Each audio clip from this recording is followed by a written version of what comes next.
डरावनी रात को कभी नहीं भूल सकता, जिस रात मैंने मेरा सबसे अच्छा दोस्त खो दिया। सूरज पाटिल नाम था उसका। सूरज और मैं बचपन से एक दूसरे के साथ थे। दोस्त कम भाई ज्यादा था वो मेरा। 10वीं कक्षा के बाद हम दोनों ने लातूर के एक प्रतिष्ठित कॉलेज में प्रवेश लिया। हमारे लिए लातूर शहर अनजान था, पर कुछ ही दिनों में हम उस शहर का चप्पा चप्पा जान गए, क्योंकि सूरज और मैं दिन भर शहर में बाइक पर घुमा करते थे। पर एक दिन वही रोज रोज शहर में घूमकर हम बहुत ज्यादा बोर हो चुके थे, इसलिए एक रात हमने लॉन्ग ड्राइव पर जाने का फैसला किया। भाई चल, कामे गांव के जंगल में लॉन्ग ड्राइव पर चलते हैं। सुना है उस जंगल का रास्ता मक्खन की तरह मुलायम है। हम कामे गांव के जंगल की तरफ कभी नहीं गए थे, पर हमने सिर्फ इतना सुना था कि कामे गांव का जंगल सिर्फ नाम का जंगल है, क्योंकि वहां हरे भरे पेड़ों के सिवाय कुछ नहीं था। क्योंकि उस जंगल में जो भी जंगली जानवर थे वे शिकार के कारण खत्म हो चुके थे, इसलिए रात में लॉन्ग ड्राइव पर जाने के लिए वो जंगल एकदम सेफ था।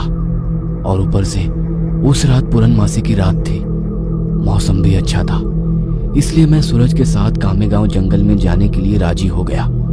रात के 11 बजे हम कामेगांव के जंगल में दाखिल हो गए। हमने जैसे सुना था वैसे ही जंगल का रास्ता एकदम मक्खन की तरह मुलायम था। हमारी बाइक हवा से बातें करने लगी थी। वाकई बहुत मजा आ रहा था, पर मुझे इस बात की हैरानी हो रही थी कि हम जंगल के इतने अंदर दाखिल हो चुके थे, पर तब भी हमें रास्ते में एक भी गाड़ी दिखाई ना दी थी। जंगल का पूरा रास्ता सुनसान पड़ा हुआ था। तभी रास्ते में हमें एक पुल दिखाई दिया। सूरज ने उस पुल के बीचों बीच बाइक रोक दी। वो अंग्रेजों द्वारा नदी के ऊपर बनाया गया 100-200 साल पुराना ब्रिज था। पुल के बाजू में एक बड़ा सा बोर्ड लगा हुआ था और उस पर लिखा था सेंट जॉर्ज ब्रिज। हम दोनों पुल पर गए और खड़े हो गए। पुल के नीचे से नदी बह रही थी। पुल से कोमल हवा बह रही थी। पुल के नीचे बहती नदी के पानी में चांद दिखाई दे रहा था। माहौल बहुत खुशगवार था, लेकिन इतने में दूर कहीं जंगल में से एक भेड़िए की रोने की आवाज आई।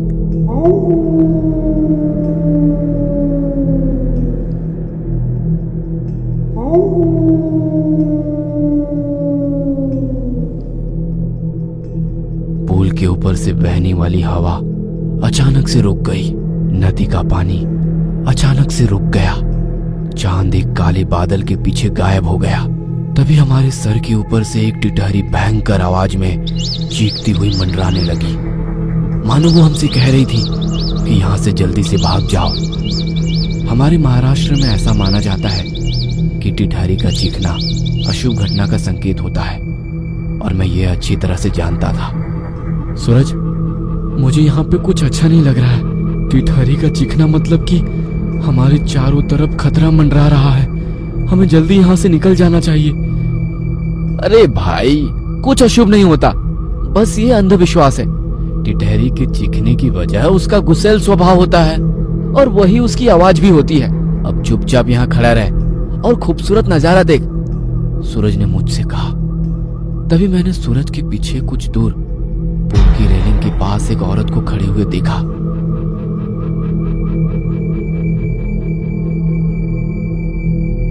दूर से तो वो दिखने में सुंदर लग रही थी,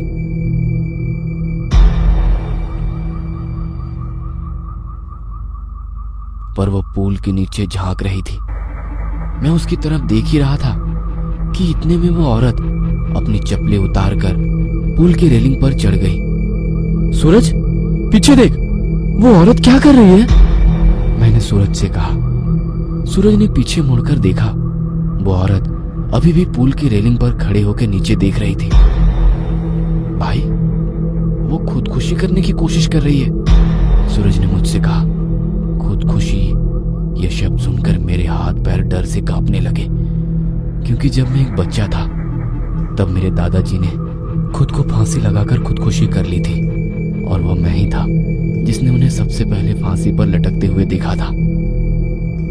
ओ, नीचे उतरो, कहते हुए सूरज उस औरत को रोकने के लिए उसकी तरफ भागा, लेकिन मैं वहीं खड़ा रहा क्योंकि मेरे आंखों के सामने फांसी पर लटकते हुए मेरे दादाजी आ रहे थे।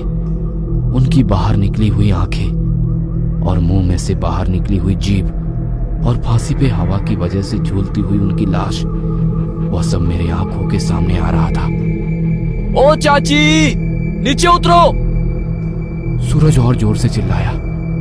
सूरज की आवाज सुनकर मैं अपने होश में आया। सूरज उस औरत के बहुत ही करीब जा पहुंचा था, पर तभी वो औरत नदी में कूद गई। तब तक मैं दौड़ते हुए सूरज के पास जा पहुंचा। वो औरत हमारे आंखों के सामने नदी में डूब रही थी और चीख रही थी, वाचवा मला कोणीतरी वाचवा, वाचवा मला कोणीतरी। मतलब बचाओ, मुझे कोई बचाओ। पर हम सिर्फ उसे डूबते हुए देख रहे थे क्योंकि हम दोनों बहुत ज्यादा डर गए थे। वाचवा, ये पुरानो मला वाचवा। वो औरत डूबते हुए हमारी तरफ देखकर चीखने लगी और मदद के लिए गुहार लगाई। उसकी दर्द भरी चीखें सुनकर मेरे तो रोंगटे खड़े हो गए थे, पर तभी सूरज ने उसका टी शर्ट उतारकर मेरे मुंह पर दे मारा और पूल की रेलिंग पर चढ़ गया। रुक जा सूरज, मैं तुम्हें नदी में कूदने नहीं दूंगा। मैंने उसका हाथ पकड़कर उसे रोका। मुझे छोड़, मैं उस औरत को ऐसे मरने के लिए नहीं छोड़ सकता, उसने मुझसे कहा और मेरे हाथ से अपना हाथ छुड़ाकर वो भी नदी में कूद गया। सूरज नदी में कूदते ही उसने अपने आसपास देखा, पर उसे वो औरत कहीं भी दिखाई नहीं दे रही थी। उसने सोचा कि वो डूब चुकी होगी, इसलिए उसने गहरी सांसें ली और पानी के अंदर डुबकी लगाई। कुछ देर बाद वो नदी की सतह पर आया। मिली क्या? मैंने चिल्लाकर उसे पूछा। नहीं! सूरज पानी में से चिल्लाकर मुझे बोला और उसने फिर एक बार गहरी सांस ली और नदी में डुबकी लगाई।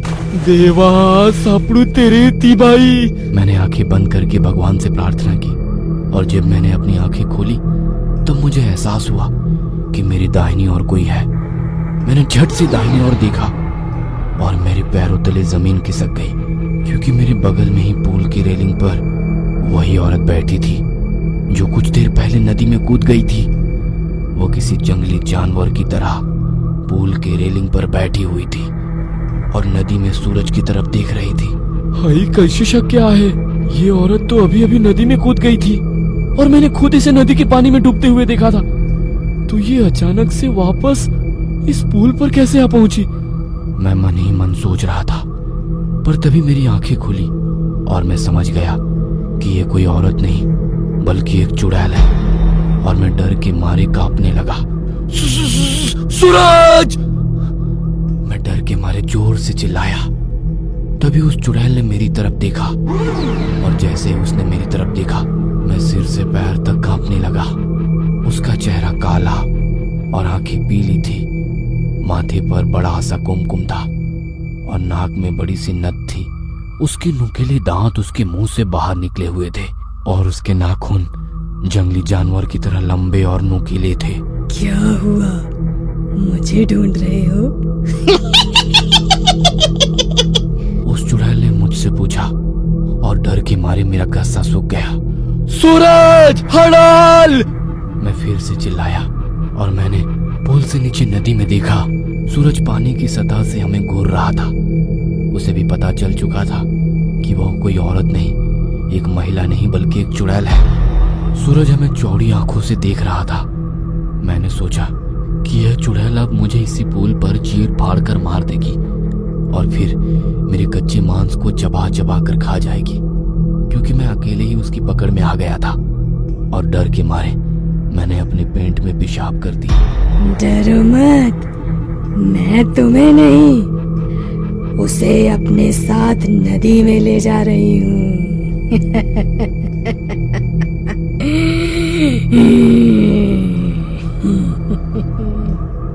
उसने मुझे नदी में तैरते सूरज की ओर इशारा करते हुए कहा। जब मैंने ये सुना तो मेरा दिल डर से दहल उठा। वो पानी में सूरज को अपने साथ ले जा रही थी। सूरज, जल्दी से पानी से बाहर निकलो, नहीं तो ये चुड़ैल तुम्हें नदी के पानी में ले जाएगी, मैंने सूरज से चिल्लाते हुए कहा। यह सुनकर सूरज पानी में ठहर गया उसके हाथ पांव सुन्न पड़ गए। उसे एहसास हो गया था कि वह नदी में से बाहर नहीं निकल पाएगा, क्योंकि वो नदी के बीचों बीच था। वो काफी डर गया था। भाई, मुझे बचाओ! सूरज ने मुझसे विनती की। ये सुनकर चुड़ैल मेरी तरफ देखकर मुस्कुराई और उसने पुल से सूरज पर छलांग लगा दी। धीरजिया! सूरज आखिरी बार चिल्लाया और वो चुड़ैल उसे पानी के अंदर ले गई। कुछ देर तक पानी में से बुलबुले निकलते रहे, पर कुछ देर बाद वो भी बंद हो गए। मैं आंखें फाड़ फाड़ कर नदी के पानी में देख रहा था और सूरज को पुकारता रहा, और इतने में मुझे नदी के पानी में खून दिखाई दिया। मेरी आंखों में आंसू आ गए और मैं समझ गया कि उस चुड़ैल ने सूरज को मार दिया है। मैं वो सदमा बर्दाश्त ना कर सका। मेरी आंखों के सामने अचानक अंधेरा छा गया और मैं उसी जगह पर बेहोश हो गया। जब मुझे होश आया तब सुबह हो चुकी थी। मैं 4-5 लोगों से घिरा हुआ था। पुल पर काफी सारी लोगों की भीड़ जमी हुई थी। लोग पुल के नीचे झांक कर देख रहे थे। मैं उठकर पुल के पास गया और देखा कि नदी के किनारे पानी में सूरज की लाश तैर रही थी। उस चुड़ैल ने बड़ी ही बेदर्दी से उसके सीने से दिल निकाल लिया था। मेरा सबसे अच्छा दोस्त मुझे छोड़कर चला गया था। उस दिन मुझे कामे गांव के लोगों से पता चला कि वो उस नदी में 100-200 साल पहले से ही एक चुड़ैल का वास था। असल में हुआ ये था कि अंग्रेजों के जमाने में एक अंग्रेज अफसर ने सुंदरा नाम के एक औरत का बलात्कार किया था। ये बात आसपास के सब गांव में फैल गई थी। इसी कारण सुंदरा से गांव की कोई भी औरत बात नहीं करती थी, क्योंकि सब लोग कहते थे कि उसकी पवित्रता नष्ट हो चुकी है, अब वो अपवित्र हो गई है। गांव के लोग उसे हर दिन ताने मारते थे। कुछ दिन बाद सुंदरा के पति ने भी उसे छोड़ दिया। तब सुंदरा अपने मायके चली आई। कामे गांव ही उसका मायके था, पर वहां भी उसे बहुत सारी बेइज्जती झेलनी पड़ी। वो लोगों के हर रोज के ताने सुनकर तंग आ गई थी। इसी वजह से एक दिन पूर्णमासी की रात सुंदरा ने कामे गांव के सेंट जॉर्ज ब्रिज से नदी में कूदकर खुदकुशी की। मरने के बाद वो चुड़ैल बन गई। हर पूर्णमासी की रात सुंदरा सेंट जॉर्ज ब्रिज पर आती थी और लोगों को इसी तरह कपट से अपना शिकार बनाती थी।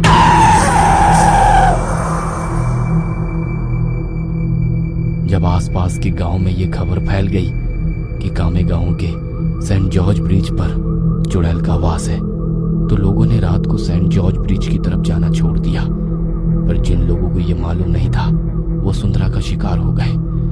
कामे गांव के कुछ बुजुर्ग लोग ये भी कहते हैं कि 100 पुरुषों या लड़कों के दिल खाने के बाद वह चुड़ैल फिर से खूबसूरत जिंदा औरत बनने वाली थी। इसलिए वो सिर्फ पुरुषों और लड़कों को अपना शिकार बनाती थी और उनका दिल कच्चा चबा जाती थी। सूरज के मरने के बाद कामे गांव के सेंट जॉर्ज ब्रिज पर कभी भी वो चुड़ैल दिखाई नहीं दी। इसीलिए कामे गांव के लोग कहते हैं कि मेरा दोस्त सूरज उस चुड़ैल का 100वां और आखिरी शिकार था, और उसके बाद वो जिंदा सुंदर स्त्री बन गई और अभी किसी आदमी के साथ वो एक सामान्य जीवन जी रही होगी।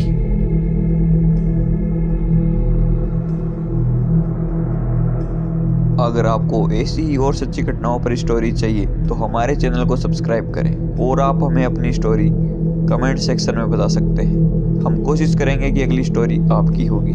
Thanks for watching.